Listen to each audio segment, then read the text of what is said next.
Welcome everybody to Read and Repeat on the road. Today we are recording from a hotel room in an undisclosed location, but we're on vacation. So we thought it'd be fun to do our next episode here. And also this was the only time we had. Read and Repeat podcast brought to you by our friend's wedding and 0% sleep. Yep, this will be a fun one. So today we are going to read Blue Bloods by somebody. Melissa De La Cruz. Yeah, Melissa De La Cruz. But before we get into that, I'm Taylor. I'm Juliana.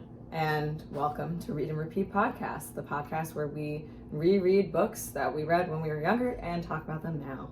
Hopefully we're projecting enough. Yeah. Because we're just using the phone today. So, fingers crossed. Fingers crossed that this even comes out. Yeah. Blue Bloods by Melissa De La Cruz is, actually, I don't remember what year it was published in, but it definitely came out... Early 2000s. Early 2000s. Early mid-2000s. Yeah. I'll look at around the Twilight, Mortal Instruments, all that era. 2007 to whatever. Maybe a little bit before that. Not to be confused with the TV series Blue Bloods. Which is about police officers. This is not that. This is not. This is a young adult novel. How to describe Blue Bloods? I feel like, are you looking at the? It came out in 2007. Oh, okay. Yeah, that makes sense. So, how to describe Blue Bloods? It is. Would you say it's like a? I mean, like if we had to compare it to like other media, we could say it's like a cross between like Gossip Girl.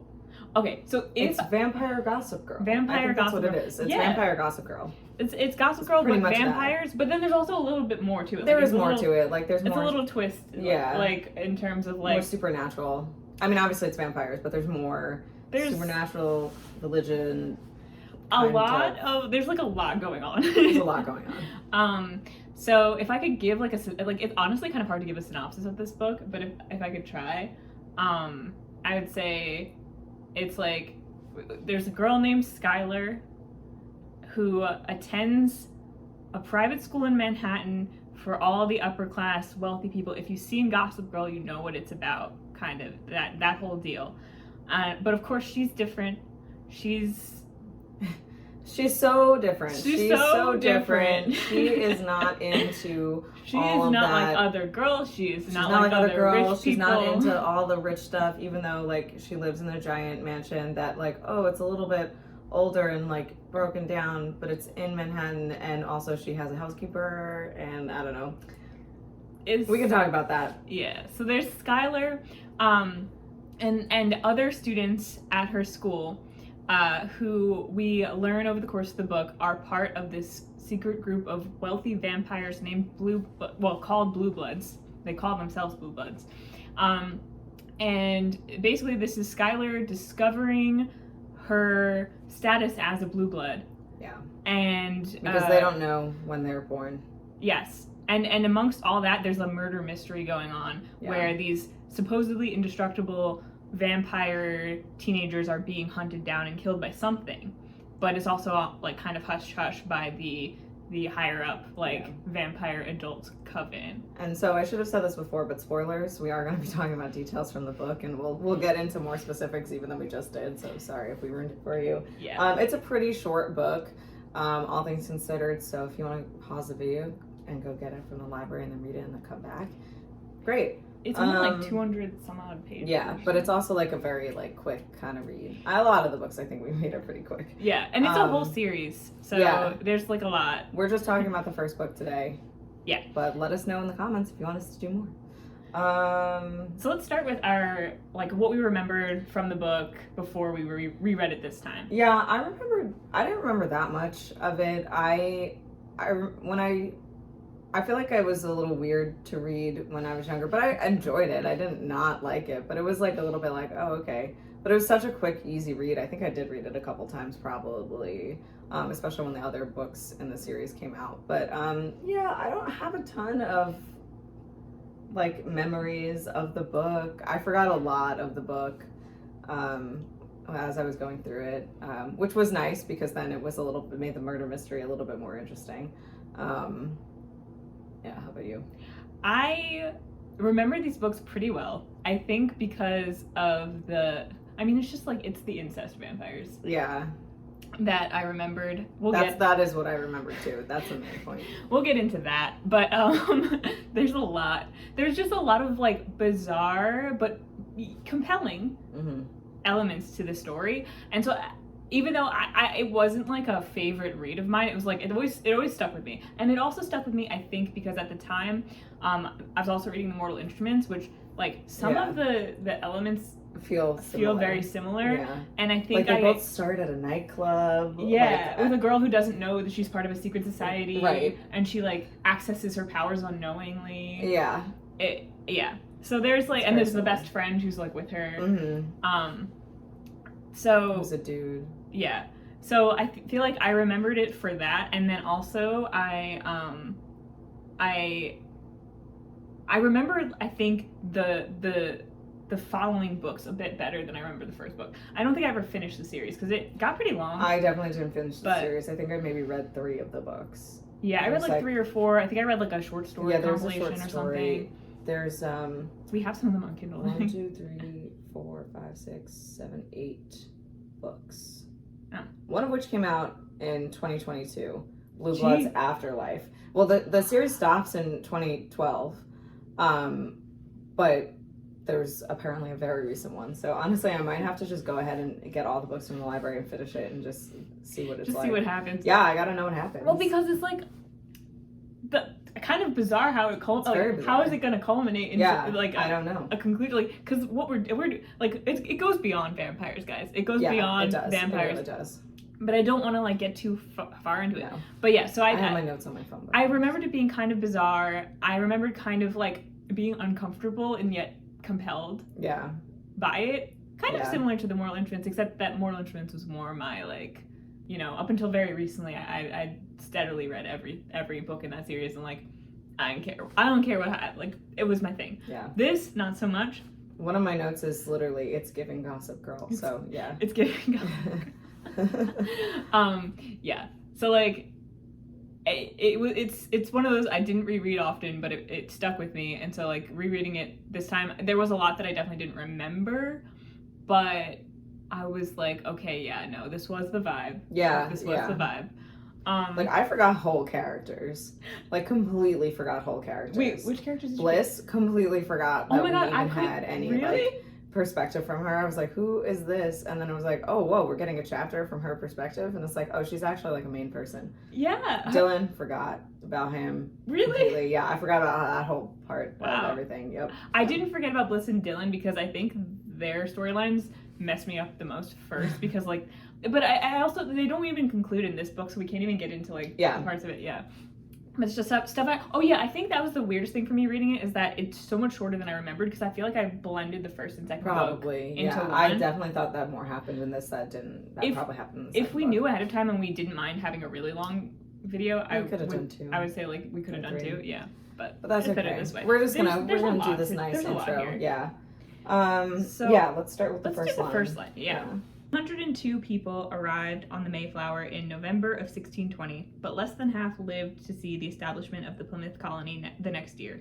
While no one had died during the Mayflower's voyage, life after arrival was extremely difficult, especially for the young. Almost all of the lost were hardly 16 years of age. And then it goes on to, like, give a little bit more detail. And you might start this book and you'd be wondering, the fuck are we talking about the Mayflower for? And that's a great reaction, because I'll be honest, that's the part I think I forgot about until I was reading it. That was like one of my favorite parts when I was younger. So yeah, so it turns out one of the elements throughout this book that keeps coming back up is that there's ties to the current day events that tie back to the time of the Mayflower. And basically we get the idea that the blue blood families go back to basically, like, the people who came over to Plymouth. It's great, American history. So we have that, and we don't really have a lot of context for it. And then we also do have a specific entry from the diary of someone named Catherine Carver, who may or may not, was she an actual, because they have, like, Miles Standish reference in here. Yeah, she might have been a real person. So she might have been an actual person. People. from from history. And she's just talking about how it was a difficult winter in the 21st of November, 1620. And we get the idea that there's some, mostly this one just talks about like how they landed in the New World and they're hopeful that they could start a new life here, and all that. But like, yeah, so we start out with that. But I also want to read the first line of the actual like present day story, because that is quite a bit. Do you want to read it? Sure. The bank was a decrepit stone building at the tail end of Houston Street, on the last divide between the gritty East Village and the wilds of the Lower East Side. Once the headquarters of the venerable Van Allen Investment and Brokerage House, it was an imposing, squat presence, a paradigm of the Beaux-Arts style, with a classic 6-column facade and an intimidating row of dentils, razor-sharp serrations on the pediment's surface. For many years it stood on the corner of Houston and Essex, desolate, empty, and abandoned, until one winter evening when an eye-patch-wearing nightclub promoter chanced upon it after polishing off a hot dog at Katz's Deli. He was looking for a venue to showcase his new music his DJs were spinning, a dark, haunted sound they were calling trance. So I feel like this is interesting because it sets up, it's the setting, but it's not like, we're not setting up a character's perspective, we're just setting up like the, almost like an attitude, like we're using a lot of like language, you know what I mean? Yeah, like what the heck is Beaux-Arts style? I don't know. I don't know. I can imagine it, I guess, but I don't know. Yeah, it's very interesting, a very interesting choice, and I think it makes sense for like the sort of Gossip Girl style that we're going for, in terms of like a lot of what it is like partially about just these rich people who are very proud of like their, like the aesthetics of like where they live, are very into the like architecture, the styles, like the brand names, all of this kind of stuff. It kind of gives that like upper crust, like sort of eloquent, or at least aiming for eloquent, like prose that's also very specific and very detailed. It almost feels like you feel like you have to be part of the club to like know exactly what it's saying. In a way, there's better examples of that later on. Specifically when characters like outfits are described and like the brand names that they're wearing and everything. Some of them I haven't even heard of. But yeah, so at this point we're feeling like, okay, so this is in third person perspective, and like it's a distant third person because we don't have a character point of view yet. Yeah. Like we don't know if we're in someone's head or not. Like there's no I here, there's no whatever. Yeah, it's the next paragraph that begins to talk from the perspective, or about the perspective of one of our main characters. I guess she's technically the main one, but yeah, let's get into the characters. Yeah. We did the first line, whatever.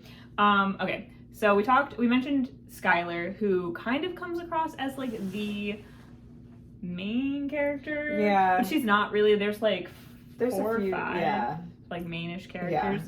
Yeah. And so we're first introduced here to Skylar Van Allen and Oliver Hazard Perry. So we learned that Skylar and Oliver are best friends. They've always been best friends. Also, and Oliver Hazard Perry. Skylar Van Allen. Yeah. His names are even... I'm also like, is it Hazard Perry? Like, are we pronouncing it even right? I don't know. I don't know. Hazard Perry sounds fine. I actually really like his name. Yeah, of course. He's a full name kind of person. Yeah. But, so, like, they're outside of a club waiting to get in. They're nervous. They're, like, 16. And like obviously they're gonna be carded, but like I think they have fake IDs, so they're still like really nervous. Like they don't normally go out, like they haven't been to this club before. Yeah. But Oliver keeps kind of like saying like, it's okay, Skylar, like just think positive and we'll get in. Just think positive and we'll get in.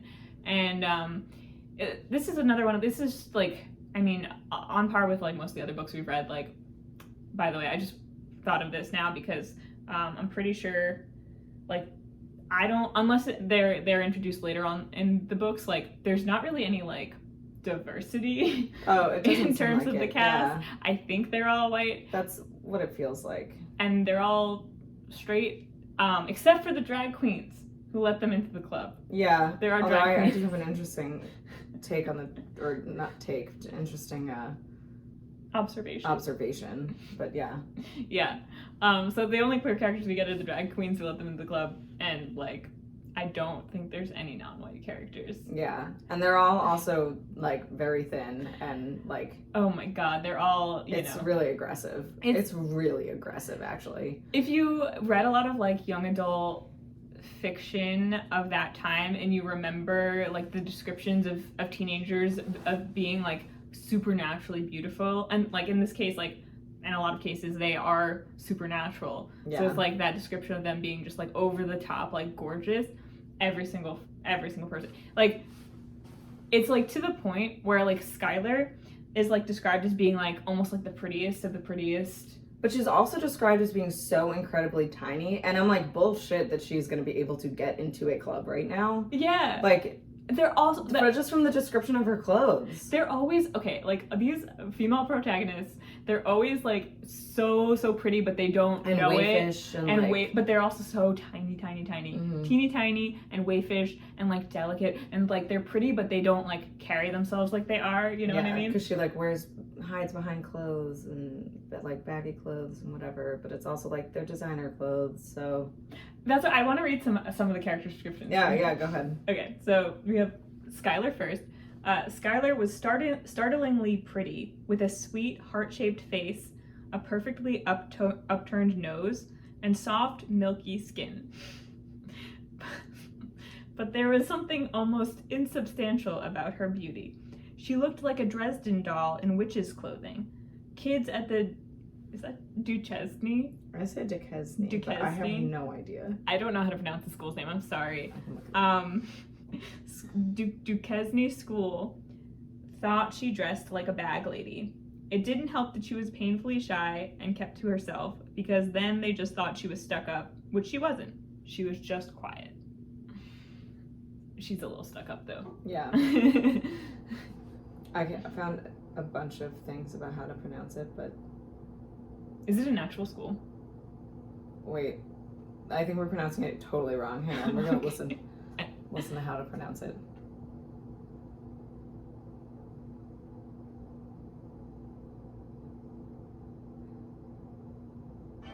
Video will play after this ad. We're not giving any free airtime to Expedia. Don't even say it. Okay. They want their ad in their video, then they can pay us. Duchenne. Duchenne. It's French. Oh, okay. Well, that makes sense. Okay. Oh, shush. Okay. Duchenne. I get it. Duchenne. That makes sense. Yeah. I'll. That makes sense. Okay. Well, we'll try to remember that for the rest of the video. Yeah. Do you want to read Oliver? Sure. Did you finish Skylar? Yeah, I finished Skylar. Okay. Oliver was tall and slim, with a fair elfin face that was framed by a shag of brilliant chestnut hair. He had sharp cheekbones and sympathetic hazel eyes. He was wearing a severe military greatcoat over a flannel shirt and a pair of holy blue jeans. Of course, the flannel shirt was John Varvatos, and the jeans from Citizens of Humanity. Oliver liked to play the part of disaffected youth, but he liked shopping in Soho even more. And like, honestly, since this is like, we're kind of starting from Skylar's point of view, I'm like, that's literally her too, though. Like, she only shops in thrift stores like for fun, like not because she has to. Yeah.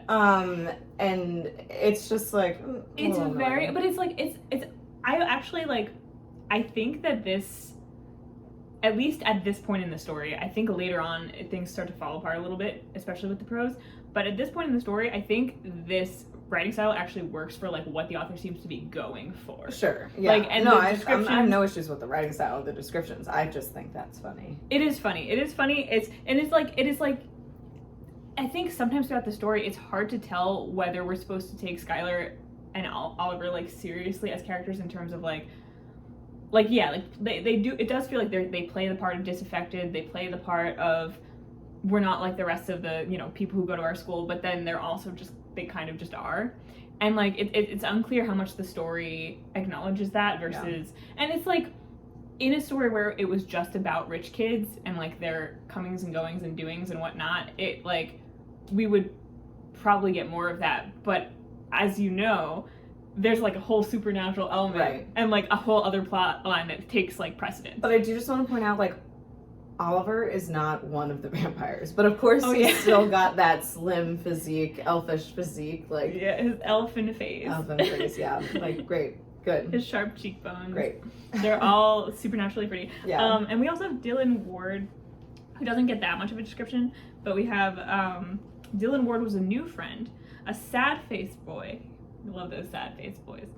With long lashes, smoldering eyes, and a tarnished reputation. Supposedly, he had a rap sheet and had just been sprung from military school. So, I mean, I just love how much we packed into that, like, one sentence: sad face, long lashes, smoldering eyes, tarnished reputation. So, like, you know exactly who you're getting.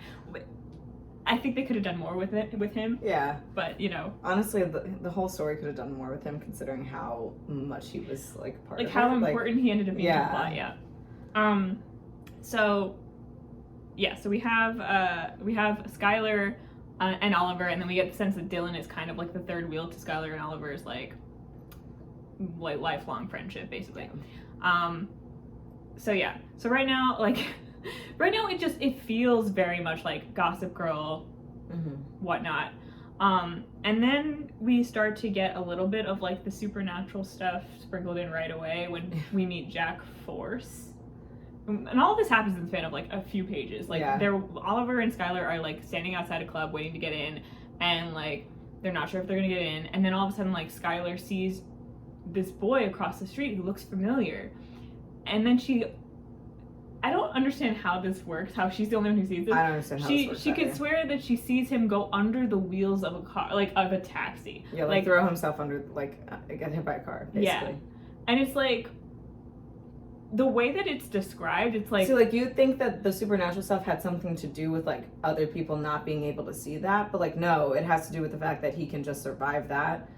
Like, it makes no sense that other people didn't see it. Yeah, right, because what happens is, like, she sees him all of a sudden, like, just, like, paying the taxi driver or something like that, or talking to someone, and she's like, oh, he's fine.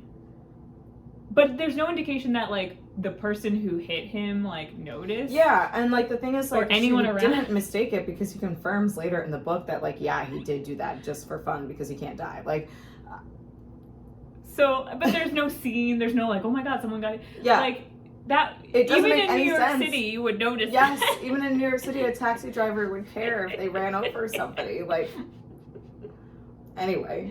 But we learn when she recognizes that it's Jack, that Jack is, like, one of the popular boys at the school, right? Skylar and Oliver are, like, the outcasts. Jack Force is, like, captain of the lacrosse team. Of course it's lacrosse, because this is New York. And it's also New York City. I feel like maybe there's...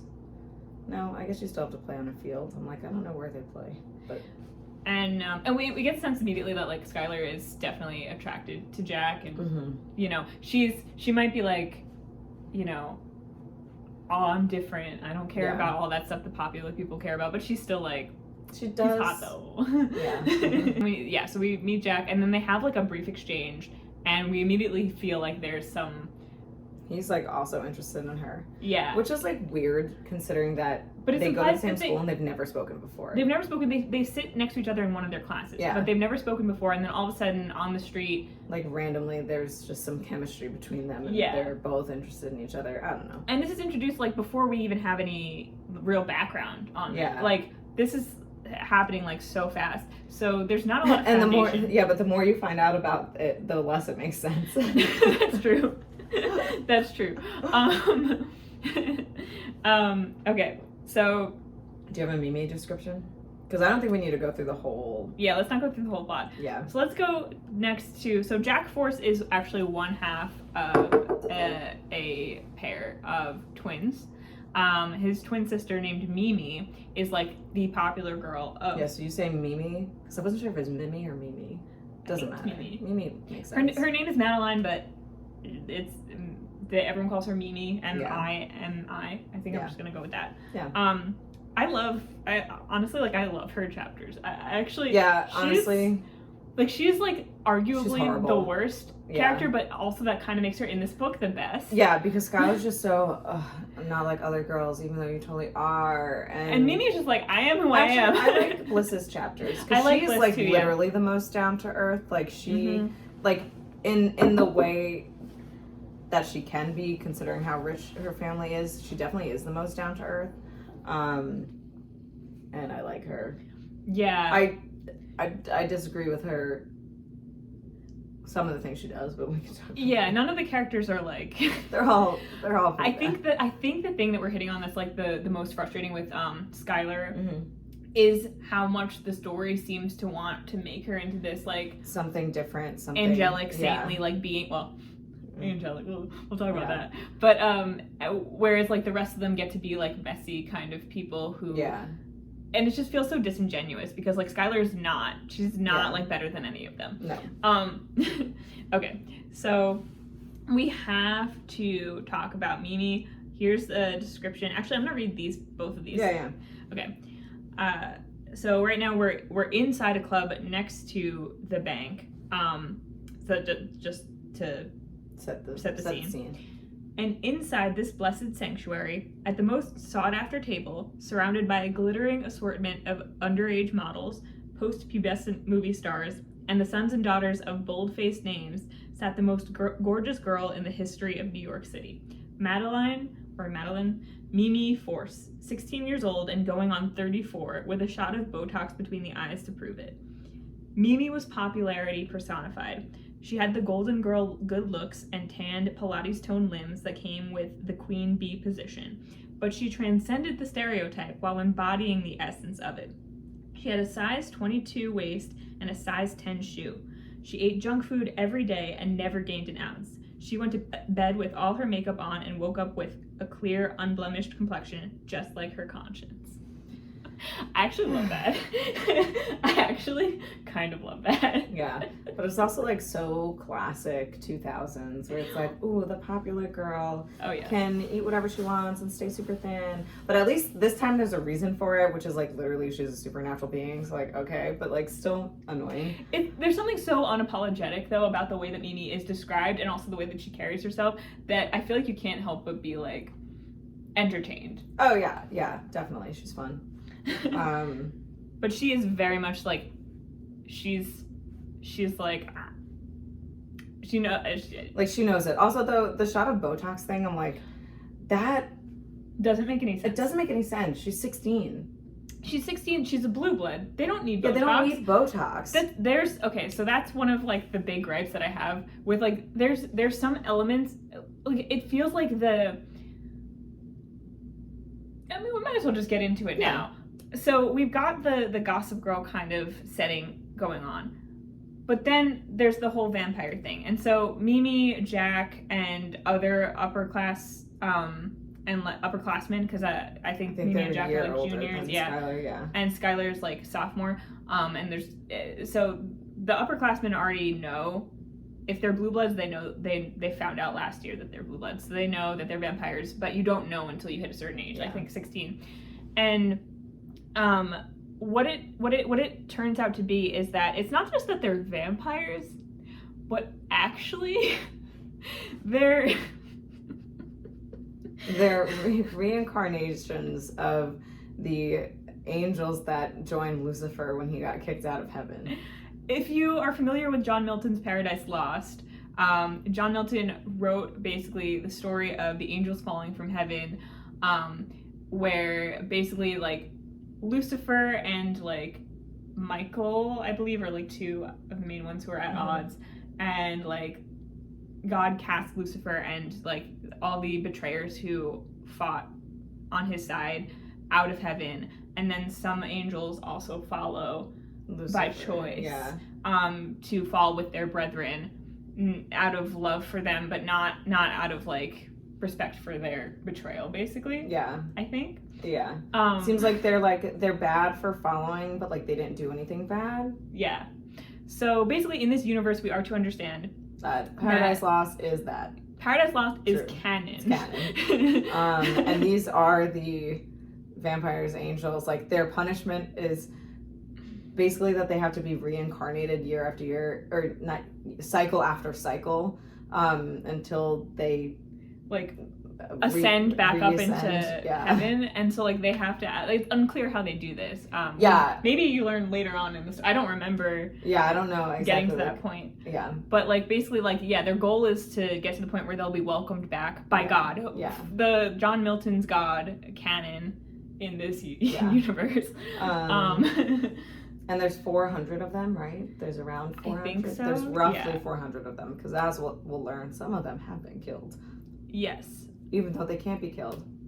And it's like, were they killed with the whole way that they were killed? Like, they still kind of exist in, like, a weird way? Well, some of them do, but some of them are definitely dead. They, like, exist in the psyches of the other... Sure, but they can't be reincarnated again. Well, no. But maybe they can, because we don't know. Because... I guess there's a possibility that there's something that more. But as far as we know, they can't be reincarnated again. But they do have to drink blood to survive, I guess. Yeah. But like also they can eat food. So just to like really like solidify what we're working with here, we've got like the Gossip Girl kind of aspect. We've got the vampires. We've got the Paradise Lost, and we've got the like Plymouth, like Massachusetts, like history, pilgrims. Because like those people that came over on the Mayflower were the Blue Bloods. So they are them. They are. And a lot of them are the same people. Like because they have past lives. That they can remember. And they don't all like get called up at the same time. Like not all of them exist together in the same lives at the same time. Like it might be like a couple 100 or maybe a couple hundred at a time, and some of them like are preserved and sleep through their blood, and then very unclear. Some of them choose to remain like alive for longer than a human lifetime. Yeah. And they're called immortal. Yeah. Honestly, I don't really get it. Like it's a little confusing. It's a lot. Like I will say this of Melissa de la Cruz. Like she did not come to play in terms of like, I mean she came to play. Yeah. Melissa de la Cruz came to play. She like was like, oh, we're not just doing like teenage vampires. Yeah. We're not just doing vampire gossip. Like we are doing everything. But what we're not doing is having these vampires be hundreds of years old. Even though they're also not. Like they can access the memories of all their past lives, but like also they're very much literal teenagers. Yeah, right, and they behave like that. And they do behave like that, which is they behave like teenagers who have who have a lot of money, a lot of privilege, and just a lot. Yeah. They are a lot. I think we got into this because we're talking about like the Botox thing and how it doesn't make sense that Mimi would like she wouldn't need Botox because one, again, 16, and then two, like literally does not need it. Like literally. And that's where I think this story like it's very imbalanced in how it handles like all the different elements of its plot. It doesn't really manage to stitch them together in a way like it needed another pass in editing, and maybe also there's maybe just a little bit too much going on.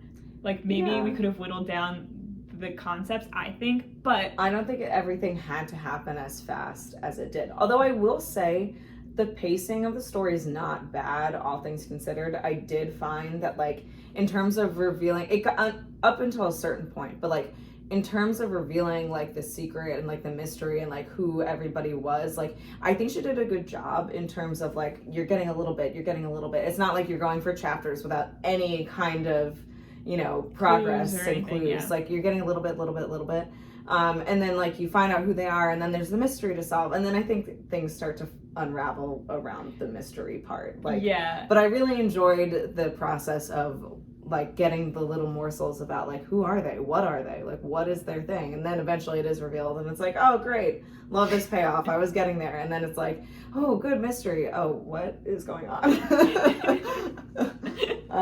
But yeah, that's what I had to say about that anyway. But I mean, I think like that was pretty okay with how that went. It's just like those the details that are just sloppy. Like at the club, the bouncer is a drag queen, but in the first part, like she flip-flops between calling the the person a bouncer and a drag queen and uses like he, him pronouns.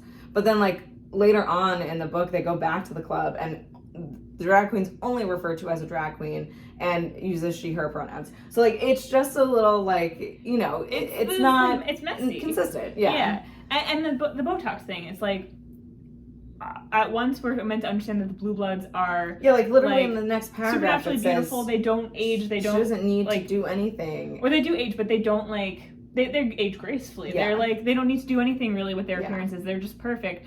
And then we have that line about Botox, and then we also have a line later where it implies that like Mimi and Jack's mom goes to like South Africa for months at a time for plastic surgery. Right, and it's like that doesn't. It's like why does she need plastic surgery if she's like sense. this vampire? Maybe she's the one who's giving the plastic surgery. Maybe. Doctors Without Borders, where the doctor's a plastic surgeon. Maybe. I mean, I don't. It's not confirmed. We don't know. We don't know. Well, we do learn that the blue bloods, like a lot of them go to like all these different upper class schools, and so there's like elements of like the council or the coven or whatever they are, who like basically like under the guise of being like a charity club, they're inducted into like the committee. Yes, I was gonna say it's not either of those things, but what is it? The committee. The students who are blue bloods are like sussed out and then inducted into the committee, which is Duchenne. However you want to pronounce it. Yeah. We don't care. We did take French. Yeah, but so it's not intuitive. It's not like, that's not an intuitive French word, honestly. At Duchenne, it's the committee, and it's like they're like meant to be like famous for their like blood drive or something. Yeah, that's funny. Which is like ha ha ha ha ha ha. So yeah, you get selected to be part of the committee, and then that's where like you learn that you're a blue blood. And usually what's happening is like by the age of 15 going into 16, you start experiencing like flashbacks to past lives that you've had, and you start experiencing cravings for like raw meat and like blood. And the parents are like way too chill about this stuff. I mean, obviously they know what's going on, but the children don't. Like, it appears that they don't forewarn them that they're going to want to eat raw meat, and there's just like will be compelled to. And so like there's one scene with Bliss who she's like just eating like raw ground beef in the kitchen in the middle of the night, and like her stepmother comes in and is like, oh, there's some raw steaks in the fridge in the other drawer if you want them, and then just like leaves. And like doesn't say anything else, and it's like, I'm sorry, your daughter or your stepdaughter is like kind of losing her mind eating raw meat, and she doesn't know why, and like having terrible nightmares and having horrible nightmares, and you're just like, it's fine, have some steak. Yeah. It's wild, but like that's not the only example of that. There's a couple times where I was like, wow, these parents are like just not. Yeah.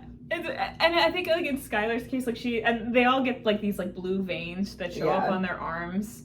They're all which is like that's the other thing is like, oh my god, blue veins. But it's like we have blue veins. You can't see them as well. So I think they're meant to be like really pronounced. And like I get that, but like some people do have pronounced veins, and all of them are gonna be blue. Like we're all gonna have. But I don't know, the way it was described in the book was like, oh my god, the blue veins. And I'm like, okay, sure, they're not that prominent like on most people, but like it's not crazy to have. I'm assuming based on how they're like, I'm taking it at their word that it like looks like way stranger than like what. I'm imagining it looks like varicose veins on legs, but like on your arms. Like people have pronounced veins, you know? I'm like, I don't know. I mean, what it is it's their blood making itself known. Their blue blood, literally. Because their blood is alive, actually. That's canon. Their blood is the alive part of them. That's the part of them that, like, animates their bodies and carries their memories and everything. And, like, their blood has to be collected when they die so they can be reincarnated. But, like, I don't really understand the reincarnation process. It's like the blood is, like, kept somewhere. And then... Well, it's like, are these adult vampires having physical children and then injecting them with blood? Like, what? No. So they actually explain this. I remember this part. In this book? Yeah. Oh, I missed There's, it. like, a part where they say that, like, so, and this is where they get away with being, like, incest vampires. Because, like, these families, like... I haven't really talked about that yet. They don't remember marry... Jack and Mimi? Yeah. Oh, yeah. Well, that's, like, almost a little bit different, even than, that's like... true. Yeah, so... like these families like all like intermarry with each other because like I don't think that they can really induct like other like there's like they can't reproduce or they're not meant to reproduce with humans. Yeah. But what they do is like they will inject like they will like basically artificially inseminate like the woman and then with the blood. Oh, I missed that. And then and the blood creates a child. And then I don't know how I missed that. That seems like maybe I blocked it out. I don't know how they did it back in like ye olden times. Right. Okay, so yeah, so it's like all the vampire families like intermarry with each other for like centuries and centuries and centuries. Yeah. And then there's also and they're all angels from again, it's like they're vampires, but they're also angels. And so we don't get to learn in this book who all of their original identities are, except for, I guess, the only one we really get to learn about is... There's two. There's two? Yeah. We learn... Oh, yeah. Yeah. One of them is Michael, and one of them is Gabrielle, and she... Who is Gabriel. Yeah. She's Gabrielle right now, but she's Gabriel. Which, I don't remember. Are the angels, like, supposed to have been, like, originally, like, they were like the genders. Do angels have gender? I don't know, honestly. Like, because are we meant to like? Did she change like Gabriel to Gabrielle, or is it like because she's incarnated as a woman? Like that's not clear. It's not clear.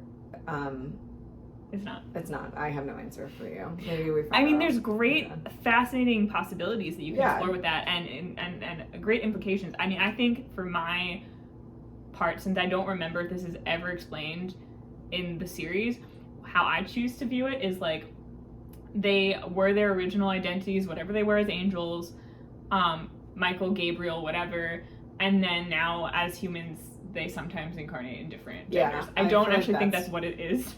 No, that's how I'm thinking. The sense that I had, but I don't know. Yeah, I'm not sure. But yeah, we find that out in later books. But anyway, but there was something different with Gabrielle where like she followed them down separately to like help guide them back or something. Yeah, so what happened was like how like Lucifer and his angels fell, and like she chose to follow because out of like the goodness of her heart, the desire to help her brethren, and Michael followed her because he right. couldn't stay in heaven without her. Right. So, or him. Yeah, I don't know. Them. I don't know. So basically like the identities of them of Michael and Gabriel / Gabrielle. Are you sure that she is supposed to be Gabriel? Because I feel like they're not doing like a gay love thing, and I feel like he followed her out of love. Like maybe she's just an angel named Gabrielle. I think she's meant to be because like I know because Gabriel is an archangel. Like I know, but I don't know. I think that what I think is happening is that I think that the author took liberties with the genders of the angels. Yeah. And that's fine. I think it's better if it's just like their genders are fluid and like they're fucking angels. But also like Anyway. The point is in this it's Gabrielle and Michael.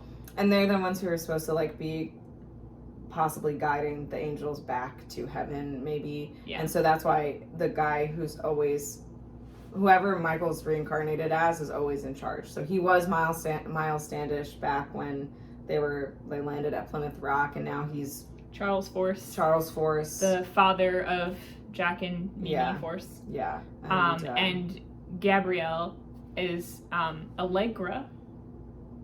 Yes, Allegra Van Allen. I keep thinking of the allergy medication. Yeah. Skylar's mother.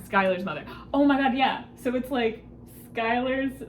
Okay, so then, because we find out that Charles and Allegra are like supposed to be together, but they were born as twins, right?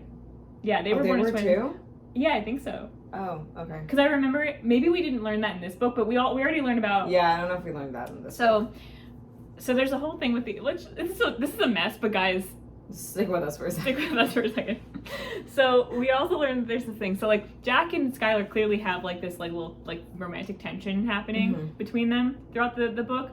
But then there's also this like weird sort of like jealousy thing happening with like Mimi, his sister, where like she's clearly jealous of whatever's going on there and suspicious of it.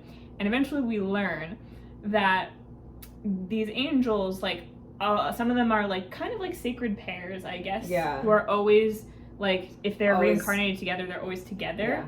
Yeah. And if they're lucky, they get incarnated as twins. And when they reach a certain age, like the people around them spontaneously forget that they were like technically siblings, and then all of a sudden they're romantic partners. Yeah. And I am still waiting to see how that, because I don't know if we ever get, because like things happen in the other books, so I don't know if we ever get to that point, but I'm waiting to see how that plays out, because it's like, what? Yeah. So like what magic do they have to make that happen? Yeah. It's like literally there's a part where it says like one day, like Mimi's thinking about it, and it's like one day the everyone else would forget. Yeah, and she's like, one day, like, we're changing, and one day, like, you know, whatever. We'll be together. Yeah. But then also Jack had a thing in the past with Skylar's mom, Gabrielle.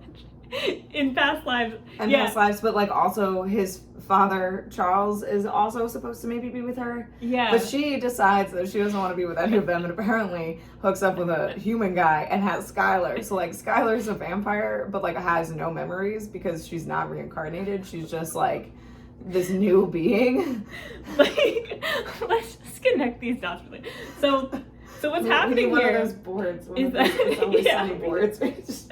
So Mimi and Jack are technically like meant to be together since the beginning of time. Yes. But Jack has a thing for Skylar, who is technically his father's sister's daughter. But in their past lives, Jack also had a thing for Skylar's mother, which is why he has a thing for Skylar in this life. Apparently they look very alike. And he thought, because they don't always know their whole life story, but he thought based on his flashbacks that she was her mother, because Allegra is in a coma right now. Oh, right. And no one really knows about it, and like everything's kept hush hush about like the whole she married a human and then had a half human child. And that somehow like landed her in a coma, right? Yeah. That's what did it. Like Skylar does not know her mom basically at all because she's been in a coma since she was born. Was like, or at least very young. Yeah, very young. I'm not sure. Yeah. Because I think she has some like very distant memories of her mom. But it's like we don't know how she got into the coma, but it has something to do with having a child, and then also I think just like being like, peace, I'm gonna go into a coma. Like, I don't know, it's unclear. Y'all are like really messy up here in Blue Blood World, and I'm done with it. She's like, I can't handle the family tree. Like, yeah.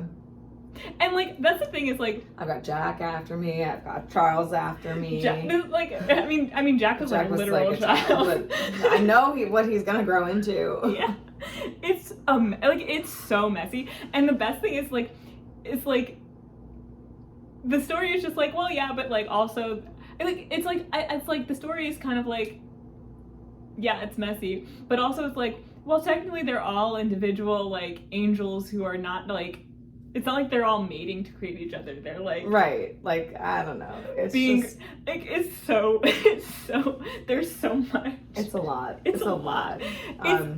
But so that's what we so spend compelling. like the first half. Not all of that comes out in the first half of the book, but that's kind of what we spend the first half of the book learning is like about them and about their relationships, and like we get to see, you know, what it's like for a few different, like Mimi is like, fuck yeah, I am an immortal being, like I can do whatever I want and I will.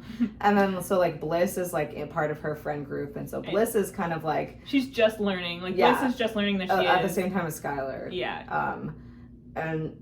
But she's having a tougher time with it, and she's also like not as comfortable with the way that Mimi is, but then also like is kind of, she's like, she wants to be part of the in crowd. Yeah. And she's just like a nicer version. She's originally from Texas. Yeah. She moved to New York City recently and was inducted into Mimi's group, probably because Mimi like knew that she was a blue blood. Right. Well, supposedly like Charles told her to. Yeah. That's the other thing is like Mimi's, if you hear Mimi tell it, she's like, yeah, I just befriended Bliss because of my father. He said that I should.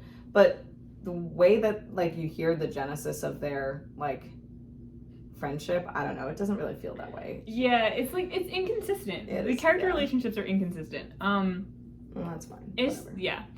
But there's so much going on here. There's so like so much going on. It's hard to, I mean, I understand how things got confusing. Yeah. So what I think we should do now is you understand how the world works, right? But We- now, what? We didn't talk about how their like drinking blood relationship things work. How it's like they do the ceremony and they drink the blood of humans, and then they're like supernaturally bound to them Yeah, and obsessed with them, and it's Yeah. kind of it's icky. like they're familiar. Yeah, it's because like then the sounds like the person just becomes like a shell of who they were. Yeah, so like basically like and then this explanation for why all these rich people have like these mistresses. So like they have to drink human blood, and when they do that, the human becomes like kind of like obsessed with them and like sort of like Just attached. slavishly devoted. Yeah, And so they like in a way where it sounds like they have no personality anymore. yeah. So they like basically like they choose humans to like make their familiars, and like generally like under the guise of like having many like hookups. Yeah, Like, and then they can't really like just stick with like one necessarily, because like they can't drain a human too much. Like, yeah, and you're fully only draining a allowed to human is feed, not like, every 48 hours from the same person. Yeah, like, you know, they don't want to like weaken them too much. They want to try to be ethical about it. Yeah. As much as they can in this situation.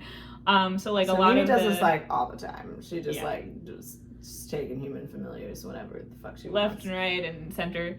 And so like this is the part that I hate the most possibly, is that Bliss has a crush on Dylan, and like no one knows that Dylan is also a vampire at this point, or blue blood, whatever.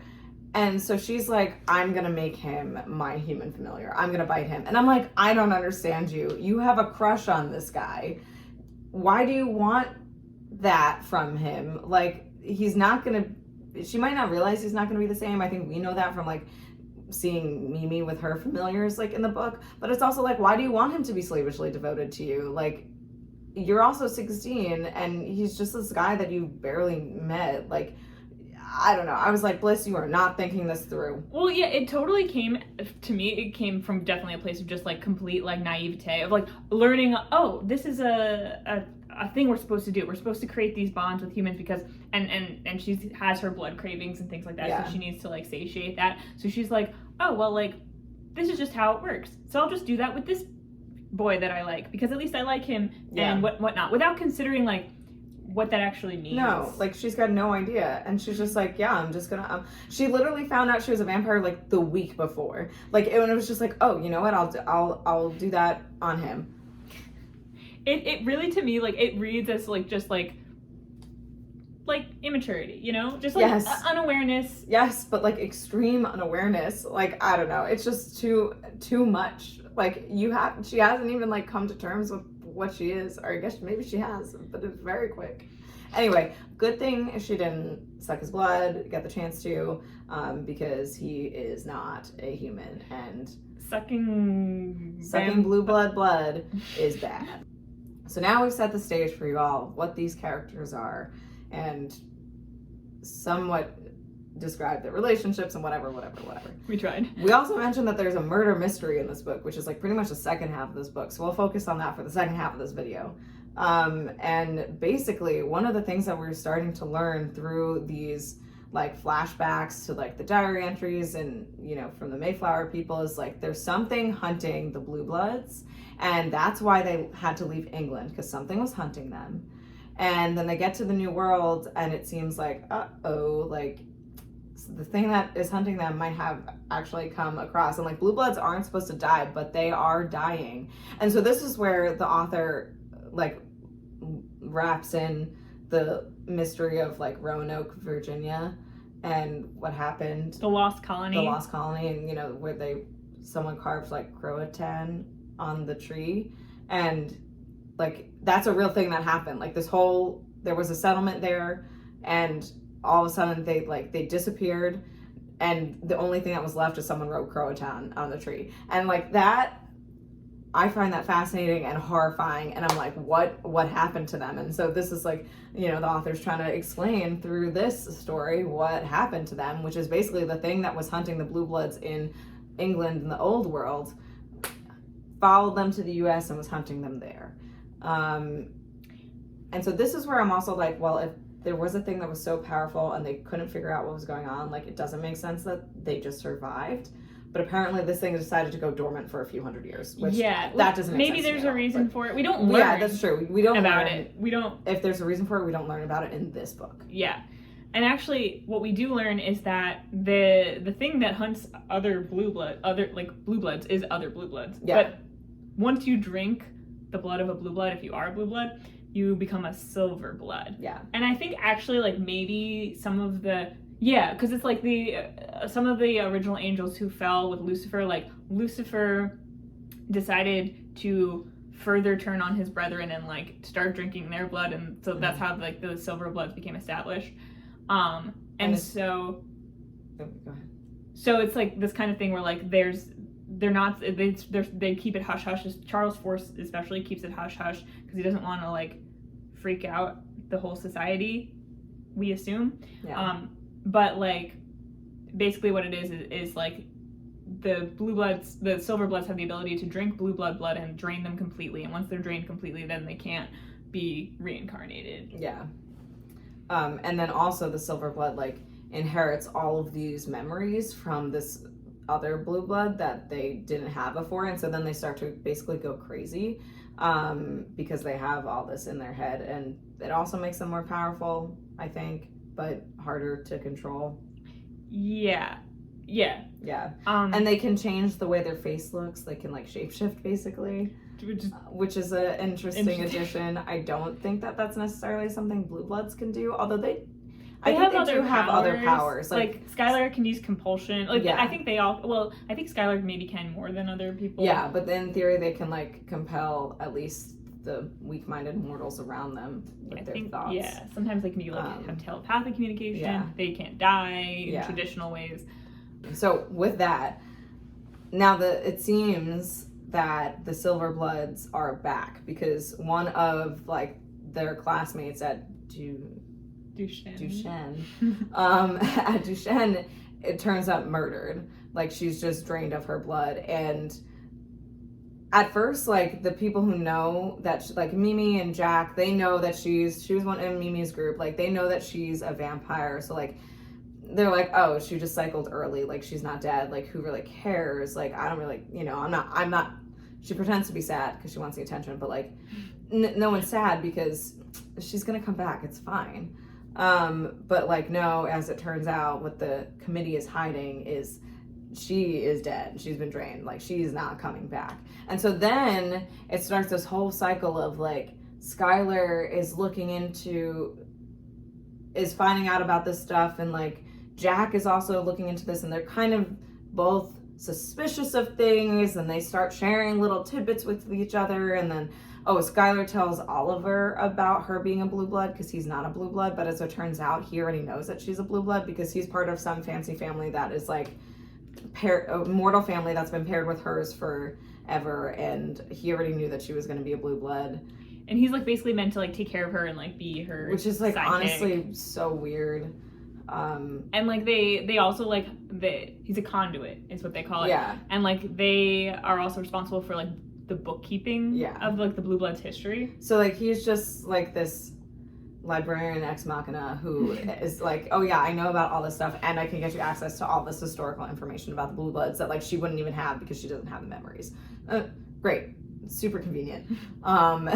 But so they're starting, and Bliss befriends Skylar, and she's also like she's having these horrible nightmares and like stuff, and she's very concerned about Dylan because all of a sudden like, Dylan gets arrested for that girl's murder. Yeah. And everyone's like, no, it can't be Dylan because he's not a blue blood. And so they're like, Bliss and Skylar and Oliver are all researching in the library, and Jack is like talking to his dad and whatever.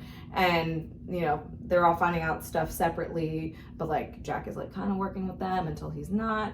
And so then basically it's, we're kind of like trying to see who or what is killing these people. And is it Dylan? Yes, it is actually. So he apparently is the silver blood, but like someone turned him into a silver blood. But put a pin in that for the second book. Because we don't know everything. We don't know everything, but what we know in this book is like it's Dylan, and then by the end of this book, it seems like Dylan's dead. it's pretty heavily implied that he's likely dead. Yeah. I remember, and I remember some of the stuff that happens after. It's like a little bit weird. We do not actually, like, we might think we kind of know what's going on by the end of this book. We don't. Yeah. Spoilers. Yeah. We don't. There's more to it, and you can I kind of don't tell. remember everything, but as I was going through this book, I was like, oh yeah. There are a lot of scenes like that don't make sense, and part of it is kind of like maybe bad writing, but also part of it is like there's more to come. There's more to come. Yeah. But basically, I don't know what I was gonna follow. I don't know. I feel like we kind of did solve the murder mystery part of the book pretty quickly. Well, because it's not even really solved. Like there's clearly something weird going on. Yeah, and like all signs point to Dylan, kind of. So you're kind of like maybe it's not him, but like in the context of this book, it is. But he is also clearly like being controlled. He's being controlled because he like visits. He's captured the committee has him set free from prison because they know he's one of them, and they're like, okay, we gotta check this out. So then they like imprison him in a hotel room in this old hotel that old fancy hotel in New York City that has no problem serving alcohol to minors at all, because Skylar and Oliver and Bliss go there and have old fashioned. What do they have? What do they? No, they have Cosmopolitan. Cosmopolitan, yeah. Yeah, they're 16, 15, and 16. Like these are the ages of these children. But okay. Anyway, and Skylar used to visit there with her grandma Cordelia, who we haven't really talked about. No, we haven't. I mean, there's not a ton to say, but there's a little bit. This has been kind of a mess, but it's like also the book is a little. The book is a mess, and this is kind of like how you find stuff out. Yeah. Too. But like, so they're at this fancy hotel where Dylan's being kept, but they stop at the bar first because, of course, this is where again, like, you find out how Skylar like is like the poor rich person because she might not be as rich as everybody else, but whenever her grandma wanted to get out of their big mansion on the Upper West Side, like they'd go to this hotel for a few days, and it's a very fancy, and like the people there who work there still know her anyway, and I'm like, really? You're okay, whatever, it's fine. So they go to find him, go to find Dylan, because they're gonna like bust him out, but like turns out he's already been busted out, and it looks like there was a scuffle, and he might have left in a hurry because I think the TV was on. And then that night he comes to visit Skylar and is like scared and horrified. He visits Bliss. Sorry, he visits Bliss, and because they still have a thing, maybe. And he's scared and horrified, and like it's unclear exactly what happens, but like she maybe gets attacked. She blacks out. Yeah, she blacks out. It's really unclear, and it's purposefully unclear. But like she blacks out, maybe gets attacked, but then like there's tons of blood in her bathroom, and she's like, this must be Dylan's blood, and he's gone, like he's probably dead, and that's where we leave off. Yeah. With the murder mystery. And it's like at the same time, Cordelia Van Allen, Skylar's grandmother, is attacked, and we learned that she is one of the people who's like known this whole time that like Silverbloods were out there, but she hasn't been allowed to speak on it. Yeah, she's Catherine Carver from the beginning. Whose journal entries we get to see throughout. Oh, this is the thing I hate about the journal. So like they're in the library and like actually reading the journal entries that we are also reading throughout the book. And this book is from like the 1620s, and they're just like flipping through it with their hands, and it's just like a book that they can just check out, and I'm like horrified. Was it like photocopies of the? They didn't say that. So in my head, they just grabbed this. They found this old book on the shelf and are like, let's just. That would not make any sense. Like they would. That wouldn't make any sense. I mean, maybe I don't know. Anyway, so that just gets me. Maybe I missed something there, but anyway, sorry. Anyway, Cordelia Van Allen. Yeah, so she's Skylar's grandmother, as much as these vampires have familial relations. Allegra and Charles's mother. Yeah. I think. And she, I like her actually, but she is kind of like a distant relationship with Skylar, where she takes care of her and clearly cares about her, but isn't like a very affectionate woman until she starts turning. then she gets a little bit more. Yeah, when Skylar starts turning Yeah. like into a blue blood and like exhibiting blue blood features, then she's like more open with her, I guess, and like more. But she's like clearly like past her like age where she's really supposed to like cycle. So then by the time she at the end of the story of this book comes along, like the same night that Bliss and Dylan, like Bliss is maybe attacked by Dylan, Yeah. we don't know. Cordelia is also attacked by something, which we assume is the same Silverblood, maybe Dylan, who attacked like Bliss or whatever, and is almost completely drained. And then Skylar finds her and is able to like basically like get her like blood too. Well, we assume because she gets there and Cordelia's like, you got to get my blood to Dr. whatever really quick, you know, whatever. And then she proceeds to like talk to her and tell her all of these things that like before she dies, so to make sure Skylar knows them. And I'm just like reading this and I'm like, you got to get her blood. Like you got to get her blood to the doctor. She said you have to do that quickly. Like, did you call anybody? No. They're just having all these this whole conversation. Yeah, I'm just like, ah. And so it ends with like Cordelia's funeral. Oh no, it's like yes, it's like Cordelia's funeral, but then like there's a little bit after that, right? Of like, because I remember thinking it was.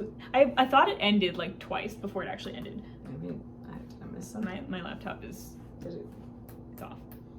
Well, it more or less ends. Yeah, more or less ends with the funeral, and then like Skylar basically like deciding that she was going to hunt down Silverbloods. Yeah. For what they have been doing to because everyone. There's some sort of thing that says like maybe Skylar was prophesized at some point, and like maybe she can do it. Like I think. Yeah, like it was prophesied that she would one day exist, and then because she is this like anomaly, be able to bring the salvation and reconnection with God. But like at this point in time, the rest of the Blue Bloods like generally don't even believe. They don't even believe in the Silver Bloods. They don't even believe that they're going to be able to get back to heaven. Like they basically like, we're just amassing power. Some of them are getting tired and like not even coming back for cycles. They're just like staying dormant and whatever, you know. Yeah. Which I don't know how they can communicate the fact that they don't want to come back. But that is a thing where they don't come back. Well, the blood is like alive, so I guess the blood communicates it. It's like no. Get away from me. No.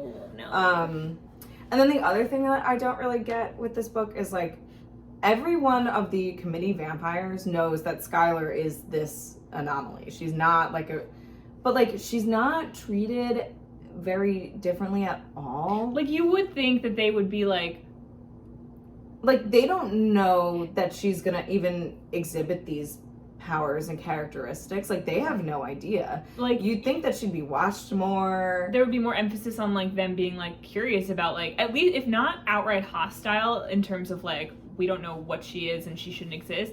At least like curious. Like there should be more tension because like okay, there's the prophecy. Like so first of all like we don't even know the details of like why it's believed that someone like her could like whatever, but I don't remember if everyone believes this or not, or everyone knows about it, but there should be, like, at least a subset of vampires who, like, either know about it or believe it and, like, are fascinated by her for that reason, or and others who, like, hate her for it or are suspicious of her, and others who are at least just curious about, like, a little bit of how she exists. People not liking, like, we know that Charles Forrest is not a fan of her existing, and a lot I think then like that jealousy. kind of translates to like Mimi and Jack. Like at some point Jack pulls away from her when he finds out like what she is, but whatever, it doesn't matter. I think it's more because he's disappointed that she's not the person from his like but yeah, like it's just like I don't know, it's just that's bizarre to me because they have no idea like how she's gonna This whole thing is bizarre. It's great, but it's bizarre. And it doesn't make sense. Like, I don't think that anything we've said has made sense. Yeah. But if you had trouble following this, you're not the only one. We also had trouble following this. And I do feel like some of it might be elucidated in future books, and then some of it just might continue to be baffling. Right. Yeah. Some of the things that we leave off with, knowing that we can anticipate developing as we go forward, are, like, obviously the Silverbloods, like, who are they? What are they really? Like, what's happening with that? But also, like, Skylar, like, what does it mean that she's going to hunt down Silverbloods? And then, like, Yeah, and like what's gonna go on with her and Jack? Jack. And what about Jack and Mimi? And also what about there's her like mom? there's also the implication that like there's some jealousy on behalf of like Oliver. Yeah, it's a like little Oliver unclear. has is a little, which it's clear in later books, but in this book it's like not in that this book clear. It's not.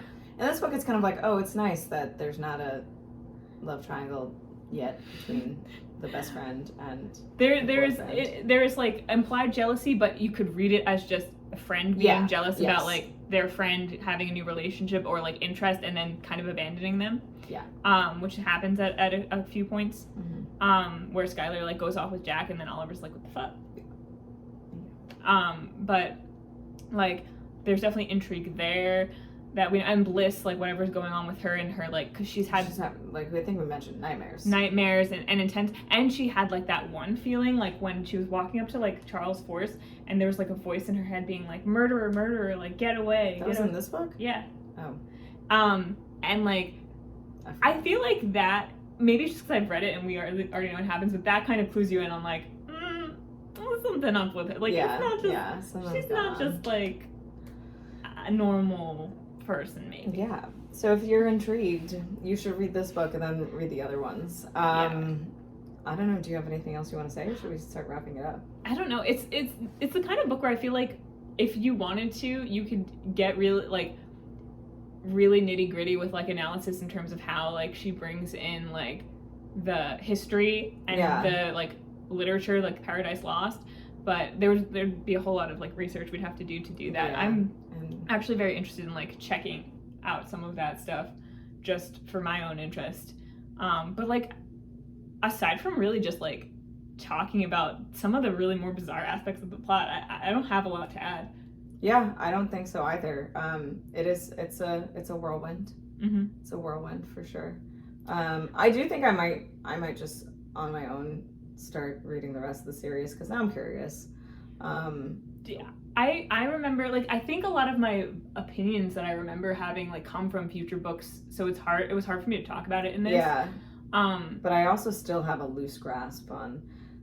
I remember better now that I've read this book again, but I do still have a loose grasp on like all of the details. So one of my favorite characters has not been introduced. I know. That's okay. Yeah, is it? I'm pretty sure. Yeah. Okay. Anyway, so yeah, let us know if you want us to read. I'll probably read them on my own anyway because they're pretty quick, and you know, like I'm doing some traveling, so I'll probably have some time. But yeah, let us know in the comments if you liked this one, if you want us to read more of this series. If you read this series. If you read the series, what you thought of it. Yeah, we'll look into reading more of them if you want. Okay. That's pretty much it. Yeah, this has been Read and Repeat Podcast. Yeah. You can follow us on social media, Instagram at Read and Repeat Podcast. And we're also on all of the typical streaming services, Spotify, YouTube, Apple, Google. Yeah. And correct me if I'm wrong, but Spotify now has our videos up too. So if you want to watch on Spotify, you can do that. Yeah, at least for the subsequent ones.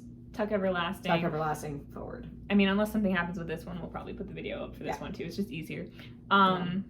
Yeah, I think that's it. All right. Well, thanks for listening and or watching, and we'll see you next time. Bye. So, I just realized I'm supposed to be in a meeting, so I'm gonna let them know I'm not gonna be in that meeting. Okay. Just so you guys know, this is apple juice. It is apple juice. Yeah. From the hotel breakfast bar. So. Headquarters of the venerable Van Allen estate and brokerage house. It was an imposing squat. That says investment and brokerage house. What did I say? Estate. Wow, I don't know where I got that from. Okay, remember when we said lack of sleep? Tired, very tired. Well, Skylar Van Allen. Spelled like Schuler.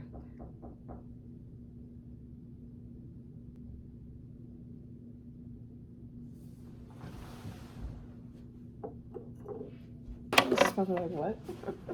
Like why are you dressed up like that? Okay. Someone just came to our door. Okay. Yeah. But anyway, we only learn the identities of two of the I almost called them dragonflies. I don't know. The dragon.